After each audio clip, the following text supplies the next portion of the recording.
Ngayong araw ay ating kilalanin ang tao sa likod ng logo ng NBA. Walang iba kundi si Jerry West, isang kilalang manlalaro at executive sa NBA na nagkaroon ng napakahalagang kontribusyon sa larangan ng basketball. Si Jerry West ay kilala rin bilang The Logo, isang tanyag na manlalaro at administrator sa NBA. Si Jerry West ay naging isa sa pinakamahusay na manlalaro sa kasaysayan ng NBA.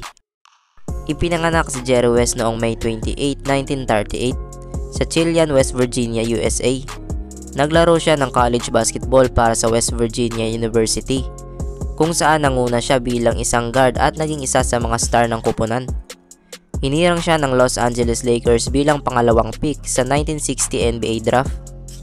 Naglaro siya para sa Lakers mula 1960 hanggang 1974, kung saan napatunayan niya ang kanyang galing bilang isang guard. Naging 14-time NBA All-Star si West at nakatulong siya sa Lakers na makarating sa NBA Finals ng ilang beses. Pagkatapos ng kanyang karera bilang manlalaro, naging coach muna si West bago siya maging general manager ng Los Angeles Lakers mula 1982 hanggang 2000. Nagpatuloy si West sa larangan ng basketball bilang coach at executive.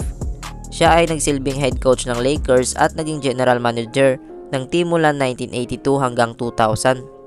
Sa kanyang panahon bilang GM, nakabuo siya ng mga pambansang kampyonato para sa Lakers at naging pangunahing dahilan sa pagkuha kina Kobe Bryant at Shaquille O'Neal na naging pundasyon ng kanilang dominanting pagiging kampyon.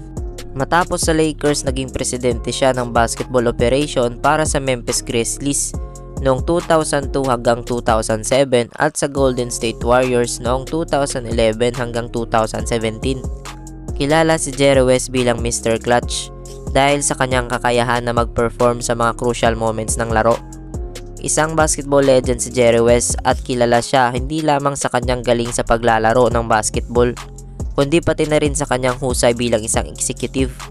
Pinasok siya sa Naismith Memorial Basketball Hall of Fame bilang isang manlalaro noong 1980 at bilang isang executive noong 2010. Bukod sa kanyang tagumpay sa larangan ng basketball, si Jerry West ay kinilala rin bilang isang inspirasyon sa pagbuo ng logo ng NBA, na kahit na hindi eksaktong kopya ng kanyang itsura, ay nagpapakita ng kanyang kakayahan at impluwensya sa larangan ng basketball. At yun lang muna para sa araw na ito. Maraming salamat sa panonood mga kabasketball.